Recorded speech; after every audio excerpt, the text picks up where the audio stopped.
আসসালামু আলাইকুম প্রিয় বন্ধুরা, কেমন আছেন?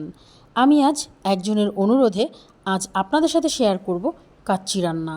কিভাবে আমি আমার এই কাচ্চি রান্নাটি করছি সেটা দেখুন। এখানে আমি 2 কেজি গরুর মাংস নিয়েছি, আর গরুর মাংসর সাইজগুলো একটু বড় হতে হবে।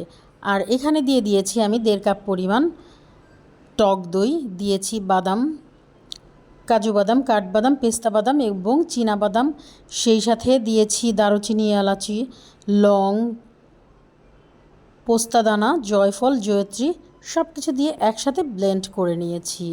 আর দিয়েছি সামান্য পরিমাণ ধনিয়া গুঁড়ো, জিরা গুঁড়ো এবং গোলমরিচ গুঁড়ো, দিয়েছি পেঁয়াজ বেরেস্তা, দিয়েছি সরিষার তেল।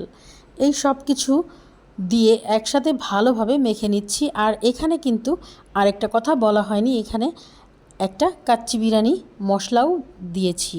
আদা রসুন বাটা, লবণ সব কিছু একসাথে মিক্সড করে আমি এই মাংসটাকে খুব ভালোভাবে ম্যারিনেট করা হয়ে গেছে। এখন আমি এটাকে প্রায় 1.5 থেকে 2 ঘন্টা এইভাবে ভিজিয়ে রাখবো সব ধরনের মশলা দিয়ে। কেউ চাইলে আরও বেশি সময়ও রাখতে পারেন, যেহেতু এটা গরুর মাংস, যত বেশি সময় রাখা যাবে তত বেশি মাংসটা সফট হবে।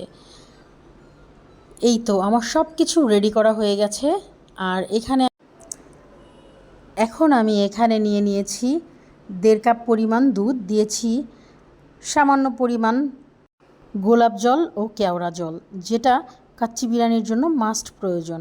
আর এখানে দিয়ে দিয়েছি আমি রং। এই রংটা চাইলে আপনারা নাও ইউজ করতে পারেন, তবে কালারটা দিলে খাবারের দেখতে ভালো লাগে। সেই সাথে দিয়ে দিয়েছি জাফরান। আর এখন আমি এখানে নিয়েছি পানিতে দিয়ে দিয়েছি হচ্ছে কাচ্চি মশলা যেটা ছিল সেটা। আর এখানে দিয়ে দিয়েছি 1 কেজি পরিমাণ পোলাওয়ের চাল। কেউ চাইলে বাসমতি চালেরও রান্না করতে পারেন, তবে আমি কিন্তু কাচ্চি বা বিরিয়ানি যে কোনো কিছুতে আমি পোলার চালের ফ্লেভারটা অনেক বেশি পছন্দ করি। পোলার চালটা আমি অর্ধেক সিদ্ধ করে নেব। আর এখানে সব মাংসগুলো আমি দিয়ে দিয়েছি একটা হাঁড়িতে। সুন্দর করে আমি মাংসগুলোকে একদম একসাথে মিক্সড করে ফেলেছি। এখন আমি চালগুলো ঢেলে দিচ্ছি। কেউ চাইলে পানিটা ইগনোর করতে পারেন, তবে আমি পানি কেন দিয়েছি সেটা বলছি। যেহেতু গরুর মাংস আর আমরা ঘরোয়া উপায়ে রান্না করব, মাংসটা আমার আগে থেকে কুক করা ছিল না, সেই জন্য আমি একটু এখানে পানি বেশি দিয়ে দিয়েছি। আর প্রথমে 1 লেয়ার চাল দেওয়ার পর দিয়ে দিয়েছি আলু, তারপর পেঁয়াজ বেরেস্তা, কিশমিশ এবং হচ্ছে আমার মিক্সড যে ফুড কালার এবং দুধ দিয়ে মিশানো সেই কালারটা দিয়ে দিয়েছি। এখন আমি আরেক লেয়ার এখানে আমি চাল দিয়ে দিচ্ছি। এখন সুন্দরভাবে এই চালটাকে আমি মিক্সড করে সমান করে নিচ্ছি। তারপর এক এক করে দিয়ে দিচ্ছি ডিম। আর এখন দিয়ে দিচ্ছি হচ্ছে কিশমিশ এবং হচ্ছে পেঁয়াজ বেরেস্তা। দেওয়ার পর আমি আবার সুন্দর করে ফুড কালারটা অ্যাড করে নেব। আর সব শেষে দিয়ে দিব এখানে 2 টেবিল চামচ ঘিয়ের ফ্লেভারটাকে কিন্তু এই কাচ্চির রান্নাটাকে আরও বেশি অসাধারণ করে তোলে। আপনারা চাইলে আমার মতো করে রান্না করতে পারেন।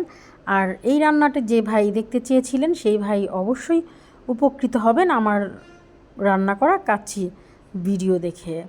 তো এখন আমি এটাকে আটকিয়ে দেওয়ার পালা। এখন আমি এখানে ময়দা সামান্য গুলিয়ে নিয়েছি, পুরো চতুর্দিকে ময়দা দিয়ে আমি আটকিয়ে দিচ্ছি। আর এই কাচ্চিটাকে আমি রান্না করব 2 ঘন্টা। এখন চুলাটার আঁচটাকে আমি একটু বাড়িয়ে দিব, তারপর একদম 5 মিনিট বাড়ানোর পর আমি একদম মিডিয়াম টু লো আছে একদম রান্নাটা শেষ করব।